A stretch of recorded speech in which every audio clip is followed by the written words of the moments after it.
سرکار غوث پاک رضی اللہ تعالیٰ عنہ نے جس طرح سے مصطفیٰ کریم صلی اللہ علیہ وسلم کے میلاد پر کتاب لکھی ہے، اسی طرح سے آپ نے ایک کتاب تصنیف فرمائی ہے جس کا نام ہے تفسیر جیلانی۔ سرکار غوث پاک رضی اللہ تعالیٰ عنہ نے تفسیر میں بھی کتاب لکھی ہے، تو سرکار غوث پاک رضی اللہ تعالیٰ کی تفسیر سے انشاءاللہ تبارک و تعالیٰ میں ایک واقعہ آپ حضرات کے سامنے بیان کرنا چاہوں گا۔ میرے عزیز، آپ حضرات جانتے ہیں کہ قرآن کریم میں ایک سورہ مبارکہ ہے، جس سورہ مبارکہ کے تعلق سے سبھی جانتے ہیں کہ اس سورہ مبارکہ کا نام کیا ہے؟ سورہ لہب۔ اور یہ سورہ مبارکہ کس بارے میں نازل ہوئی کہ اللہ کے حبیب صلی اللہ علیہ وسلم کے چچا ابو لہب نے مصطفیٰ جان رحمت صلی اللہ علیہ وسلم کی شان میں گستاخانہ کلمات بکے تھے، تو اللہ تبارک و تعالیٰ نے اس کی مذمت میں اس کی برائی بیان کرنے کے لیے اللہ نے اس سورہ مبارک کو نازل فرمایا۔ اور ساتھ ہی ساتھ اللہ تبارک و تعالیٰ نے اس بات کی خبر بھی دی کہ جو ابو لہب مصطفیٰ کریم صلی اللہ علیہ وسلم کے ہاتھوں کے ٹوٹنے کی بات کرتا ہے، مصطفیٰ کریم صلی اللہ علیہ وسلم کے ہلاک ہونے کی بات کرتا ہے، کہ اس کے کہنے سے تھوڑی ہو جائے گا، کائنات کے نظام چلانے والی ذات اللہ تعالیٰ کا ہے۔ مصطفیٰ کریم صلی اللہ علیہ وسلم کو مقام محبوبیت عطا کرنے والی ذات اللہ تبارک و تعالیٰ کی ذات ہے، ان کی حفاظت کرنے والی ذات اللہ تعالیٰ کی ذات ہے۔ مصطفیٰ کریم صلی اللہ علیہ وسلم کے بارے میں جب گستاخانہ کلمات کہے، اللہ تعالیٰ نے اس سورہ مبارکہ مذمت میں نازل فرمائی، اور دنیا نے اپنی آنکھوں سے دیکھا کہ وہ ابو لہب جو مصطفیٰ کریم صلی اللہ علیہ وسلم کے ہلاک و برباد ہونے کی بات کر رہا تھا، اس کا حشر ایسا ہوا، مر گیا، لاش سڑ گئی۔ اس کے بچوں نے بھی اس کی لاش کو ہاتھ نہیں لگایا، کہ گائے کہ کچھ مزدور بلائے گئے اور اس کی لاش کو اٹھا کر کے گھرے میں پھینک دیا۔ یہ انجام ہوا گستاخ رسول کا۔ حضرت سیدنا غوث پاک رضی اللہ تعالیٰ عنہ فرماتے ہیں سورہ تبت یدا جو نازل اس کے بارے میں، وَذَلِكَ لَمَّا نَزَلَتِ الْآيَةُ الْكَرِيمَةُ۔ آپ کہیں گے کہ عربی زبان ہمارے سامنے کیوں پڑھ رہے ہو؟ میرا مقصد یہ ہے کہ غوث پاک جو کلمات لائے وہ کلمات سنے اور اس کی برکتیں حاصل کریں۔ تو سرکار غوث پاک رضی اللہ فرماتے ہیں وَذَلِكَ لَمَّا نَزَلَتِ الْآيَةُ الْكَرِيمَةُ وَأَنذِرْ عَشِيرَتَكَ الْأَقْرَبِينَ۔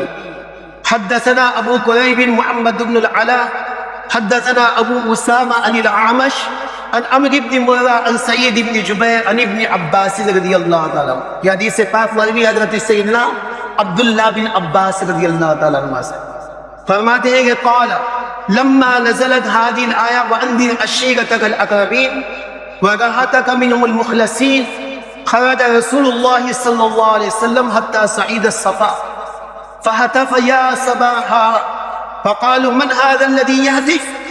قالوا محمد، فاجتمعوا إليه فقال يا بني فلان يا بني فلان يا بني فلان يا بني عبد مناف يا بني عبد المطلب، فاجتمعوا إليه فقال أرأيتكم لو أخبرتكم أن خيلا تخرج بسفح هذا الجبل أكنتم مصدقين؟ قالوا ما جربنا عليك كذبا. قال فبأني نذير لكم بين يدي عذاب شديد. قال فقال أبو لهب تبا لك أما جمعتنا إلا لهذا. ثم قام فنزلت هذه السورة تبت يدا أبي لهب وقد تب كذا قال الأعمش إلى آخر السورة. قال الشيخ الجيلاني رضي الله تعالى عنه فقال أبو لهب على سبيل الاستهزاء تبا لك يا محمد لهذا جمعتنا. فنزلت تبت يدا أبي لهب لمجادلته مع رسالة رسول الله صلى الله عليه وسلم ومراءه معه وقصد استحقاره واستعانته إياه. فرماتے غوث پاک اندر کے الفاظ دیکھیں وَهَلَكَ اللَّعِينُ الْمُفْرِدُ على الوجه الذي أخبر الله بهلاكه مات بالعدسة بعد وقعة بدر بأيام معدودة وترك 3 أيام حتى أذن ثم استعجلوا بعد السودان حتى دفنوه فهو إخبار عن الغيب. اس کا ترجمہ دیکھیں، فرماتے ہیں غوث پاک رضی اللہ تعالیٰ جب نبی کریم صلی اللہ علیہ وسلم نے کوہ صفا پر عرب کے لوگوں کو دعوت دی، آیت کریمہ نازل ہوئی وَأَنذِرْ عَشِيرَتَكَ الْأَقْرَبِينَ کہ محبوب اپنے رشتہ داروں کو اللہ کے عذاب کا خوف دلاؤ۔ تو فرماتے کہ اللہ کے حبیب صلی اللہ علیہ وسلم نے کوہ صفا پہ گئے عرب کے لوگوں کو دعوت دی، ہر طرف سے لوگ آئے، حضور نے ان سے اپنے صدق و امانت کی شہادت لینے کے بعد یہ سرکار نے پوچھا کہ تم میرے تعلق سے کیا کہتے ہو؟ تو پورا عرب کہتا تھا کہ آپ صادق ہے، امین ہے، سچے ہیں، امانت دار ہیں۔ اپنے صدق و امانت کی شہادت لینے کے بعد فرمایا انی لکم نذیر مبین، کہ میں تمہیں اللہ تعالیٰ کے عذاب سے ڈراتا ہوں۔ تو ابو لہب نے حضور صلی اللہ علیہ وسلم سے کہا تھا کہ تم تباہ ہو جاؤ، کیا تم نے ہمیں اسی لیے جمع کیا تھا؟ اس پر یہ شایت یہ سورہ شریفہ نازل ہوئی، اللہ تعالیٰ نے اپنے حبیب کریم صلی اللہ علیہ وسلم کی طرف سے جواب دیا۔ حضرت سیدنا عبداللہ بن عباس رضی اللہ فرماتے ہیں کہ جب یہ حکم مبارک نازل ہوا کہ اپنے رشتہ داروں، اپنے قوم کے مخلص لوگوں کو ڈر سنائے، تو رسول اللہ صلی اللہ علیہ وسلم کوہ صفا پر چڑھے، بلند آواز سے فرمایا سنو، ہوشیار ہو جاؤ۔ لوگوں نے کہا یہ کون ہے؟ تو سب نے کہا کہ محمد صلی اللہ علیہ وسلم جو پکار رہے ہیں۔ جب تمام لوگ جمع ہو گئے تو رسول اللہ صلی اللہ علیہ وسلم نے فرمایا اے فلاں کی اولاد، اے عبد مناف کی اولاد، اے عبد المطلب کی اولاد۔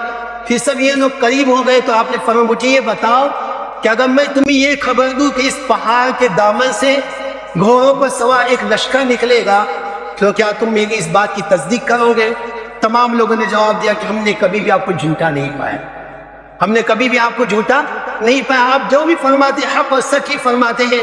رسول اللہ صلی اللہ علیہ وسلم نے فرمایا کہ میں تم کو آخرت کے عذاب سے ڈراتا ہوں۔ حضرت سیدنا عبداللہ بن عباس فرماتے ہیں کہ اس پہ ابو لہب نے کہا الیاذ باللہ تم ہلاک ہو جاؤ، کیا تم نے ہم سب کو اسی لیے جمع کیا تھا؟ وہ کھڑا ہو گیا۔ کہتے سورہ تبت یدا ابی لہب اسی وقت نازل ہوئی اور اس میں فرمایا کہ ابو لہب کے دونوں ہاتھ ہلاک ہو جائے اور وہ خود بھی ہلاک ہو جائے۔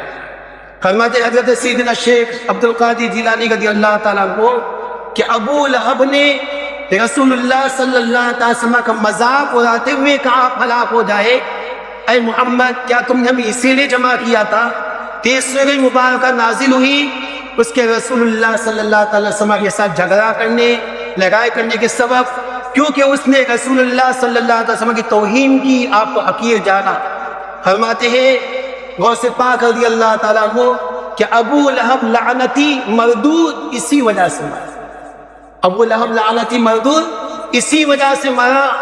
اس کو طاعون کی گلٹی نکلی، مارے گئے بدر کے کچھ دن کے بعد، اور اس کے گھر والوں نے اس کو اٹھا کر کے باہر پھینکا، اور مرنے کے بعد بھی 3 دن تک وہیں پہ پڑا رہا، یہاں تک اس سے بدبو آنے لگی تو مزدوروں کو پیسے دے کر اس کو گڑھے میں ڈال دیا اور لکڑیوں کے ساتھ اوپر سے پتھر پھینک دیے گئے۔ عزیزان ملت اسلامیہ غوث پاک رضی اللہ تعالیٰ کو تفسیر جیلانی میں اس بات کو لا کر کے یہ بتانا چاہتے ہیں کہ جو نبی کریم صلی اللہ علیہ وسلم کا گستاخ ہے کبھی بھی اس کو اچھے الفاظ کے ساتھ یاد نہیں کیا جائے، اس کو ہمیشہ برے القابات، برے الفاظ کے ساتھ ہی یاد کیا جائے گا۔ اور فرماتے کہ یہ صرف غوث پاک رضی اللہ تعالیٰ عنہ کی تعلیم نہیں ہے بلکہ اس کا حکم میں اللہ اس کے رسول نے دیا ہے۔ عزیزان ملت اسلامیہ سیدنا غوث پاک رضی اللہ تعالیٰ عنہ آقا کریم صلی اللہ علیہ وسلم کی سیرت مبارکہ پہ عمل کرتے گئے۔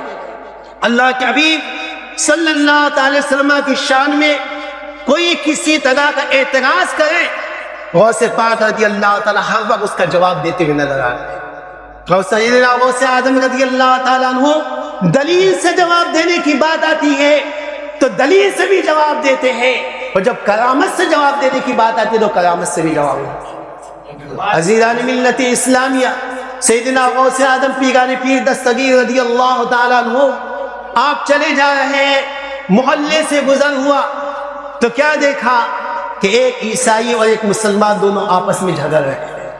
سیدنا غوث پاک رضی اللہ تعالیٰ عنہ نے جواب دیا، دیکھیں ناموس سے رسالت کی حفاظت غوث پاک رضی اللہ عنہ کس انداز میں کر رہے ہیں۔ دلیل سے جواب دینا، دلیل سے جواب دے رہے ہیں۔ قرآن کی آیت سے جواب دینا، قرآن کی آیت سے جواب دے رہے ہیں۔ حدیث رسول سے جواب دینا، حدیث رسول سے جواب دے رہے ہیں۔ اور کرامت سے جواب دینے کی بات آ رہی ہے تو کرامت سے بھی جواب دے رہے ہیں۔ سرکار غوث پاک رضی اللہ تعالیٰ نے دیکھا کہ ایک مسلمان اور ایک عیسائی آپس میں جدال کر جھگڑ رہے ہیں۔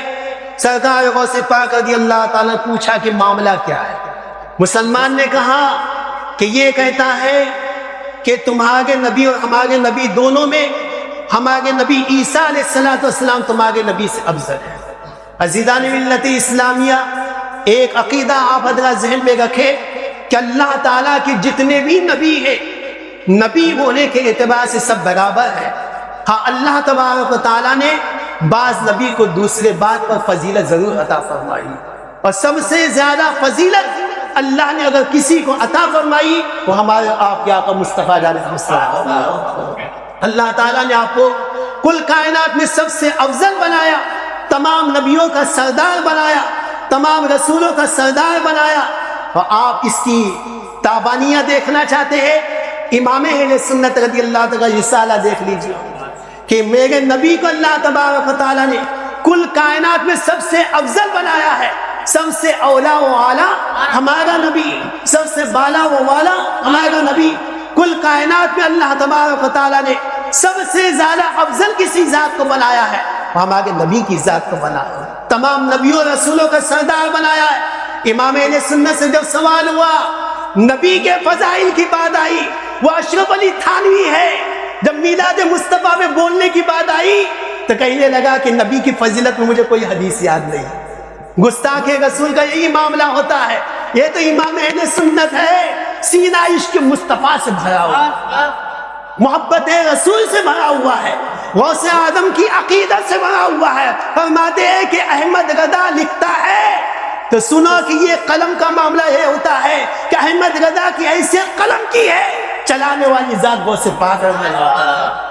عزیزان ملت اسلامیہ، میرے امام جب نبیوں کے سردار کی بات آتی ہے تو کتاب لکھتے ہیں کہ تجلی الیقین بان نبینا سید المرسلین، اور اس کتاب میں ہمارے نبی کے سب سے افضل ہونے پر ایک دو حدیث نہیں 120 سے زیادہ حدیث پاک رسول اللہ، یہ میرے امام کی شان ہے۔ عزیزان ملت اسلامیہ، غوث پاک رضی اللہ تعالیٰ عنہ کے سامنے جب بات آئی کہ یہ عیسائی یہ کہتا ہے کہ ہمارے نبی عیسیٰ علیہ السلام تمہارے نبی مصطفیٰ جان رحمت صلی اللہ علیہ وسلم سے افضل ہے، غوث پاک رضی اللہ تعالیٰ ٹھہر گئے اور اس عیسائی سے پوچھا کہ یہ بتا کہ تمہارے نبی کے افضل ہونے کی دلیل کیا ہے، تم اپنے نبی کو سب سے افضل مانتے ہو، اس کی دلیل کیا ہے؟ کہا کہ دلیل یہ ہے کہ ہمارے نبی مردوں کو زندہ کر دیا کرتے۔ عیسیٰ علیہ السلام کا معجزہ ہے جو قرآن نے بتایا کہ حضرت عیسیٰ علیہ السلام مردوں کو زندہ کر دیا کرتے تھے، کہا کہ ہمارے نبی مردوں کو زندہ کر دیا کرتے تھے۔ غوث پاک رضی اللہ تعالیٰ نے عقیدہ دیتے فرمایا کہ سن، میں اللہ کا نبی نہیں ہوں، فرمایا کہ میں نبی نہیں ہوں لیکن نبی کی اتباع کرنے والا ہوں، نبی کی اتباع کرنے والا، نبی کا شہزادہ ہوں۔ یہ بتا کہ اگر میں مردے کو زندہ کر دوں تو کیا تم میرے نبی کی ایمان لے آئے گا؟ اگر میں نبی مردے کو زندہ کر دوں تو کیا تم میرے نبی پہ ایمان لے آئے گا؟ کہا کہ بالکل ایمان لے آؤں۔ کہا کہ یہ بتا کہ تمہارے نبی مردے کو زندہ کرتے تھے تو کیا کہہ کر زندہ کرتے تھے؟ کہا قم باذن اللہ کہہ کر کے۔ کہا کہ ٹھیک ہے چلو، کہتے میں اپنی طرف سے نہیں، تم بتاؤ کہ کون سی قبر کی مردے کو زندہ کرنا ہے، کون سی قبر کی مردے کو زندہ کرنا۔ لے کر گیا بالکل پرانی قبر پر جس کے نشانات بھی مٹنے کے لیے آ گئے تھے، ایسی قبر کے پاس لے کر کے گیا اور لے کر کے جانے لگا، جا کر کے کہا کہ اس مردے کو زندہ کیجیے۔ میرے غوث پاک نے بتایا کہ اللہ کے نبی کے علم غیب پر، اللہ کے نبی کے علم غیب پہ کلام کرنے والے یہ دیکھے کہ اللہ تعالیٰ نے نبی کے شہزادے کو کیسا علم غیب ہے نا، وہ قبر ہے، پرانی قبر ہے، کسی کو بھی نہیں معلوم کہ کس کی قبر ہے، لیکن غوث پاک کو معلوم ہے کہ کس کی قبر ہے۔ غوث پاک رضی اللہ عنہ فرمایا کہ اس مردے کو زندہ کرانا ہے۔ غوث پاک نے فرمایا کہ اس قبر میں جو آرام کر رہا ہے، جو سو رہا ہے، وہ مغنی ہے، گانے والا ہے۔ کہا کہ میں اگر تم کہو تو اس کو اس طرح زندہ کرو کہ وہ گاتا ہوا قبر سے باہر آئے، گاتا ہوا قبر سے باہر آ جائے۔ کہا کہ ٹھیک ہے، بہت اچھی بات ہے، اسے ہی کرو۔ غوث پاک رضی اللہ تعالیٰ عنہ نے فرمایا، دیکھو میں نے پہلے ہی بتایا تھا کہ میرے غوث پاک کا ارشاد ہے کہ عبد القادر اس وقت تک نہیں کھاتا جب تک کہ رب تعالیٰ نے فرمایا کہ اے رب تبارک تعالیٰ نے فرما دے کہ اے عبد القادر تجھے میرے عزت و جلال کی قسم کھا لے تب میں کھاتا ہوں۔ فرمایا کہ عبد القادر خود سے نہیں کہتا، اس سے جب کہلوایا جاتا ہے تب وہ کہتا ہے۔ تو غوث پاک رضی اللہ تعالیٰ نے یہاں پہ فرمایا کم باذنی، غوث پاک نے فرمایا کم باذنی، میرے حکم سے زندہ ہو۔ کل کو کوئی اعتراض نہ کرنا، اس لیے کہ میرے غوث نے پہلے فرمایا کہ عبد القادر خود سے کچھ نہیں کہتا، وہی کہتا ہے جو اس سے کہلوایا جاتا ہے، وہی کھاتا ہے جو اس سے کھانے کے لیے کہا جاتا ہے۔ ویسے پاک رضی اللہ جب فرمایا کم بیزنی، تو قبر کا مردہ جو ہے گاتے ہوئے قبر سے جب عیسائی نے یہ دیکھا کہ آپ دیر کس بات کی ہے، اپنے دست مبارک کو آگے کیجئے تاکہ اپنے نانا جان کا کلمہ پڑھ کر دامن اسلام آئے۔ کہ میرے غوث پاک رضی اللہ تعالیٰ عنہ کی شان ہے۔ تعزیزان ملت اسلامیہ، انہی کا یہ ماہ مبارک ہے، ذکر ان کا چلتا رہے گا۔ آج لوگ نبی کے ذکر کو مٹانے کی بات کرتے ہیں، نبی کے نام پہ پابندی لگانے کی بات کرتے ہیں، اور معاملہ تو یہاں پہ ہے کہ نبی کی شان تو اعلیٰ ہے، نبی کے عاشقوں کا، نبی کے شہزادوں کا ذکر کبھی نہیں مٹ سکتا، تو نبی کے ذکر کو کوئی کیسے مٹا سکتا؟ مٹ گئے، مٹتے ہیں، مٹ جائے گے، آدھاتے گے، نہ مٹا ہے نہ مٹے گا کبھی چلتا۔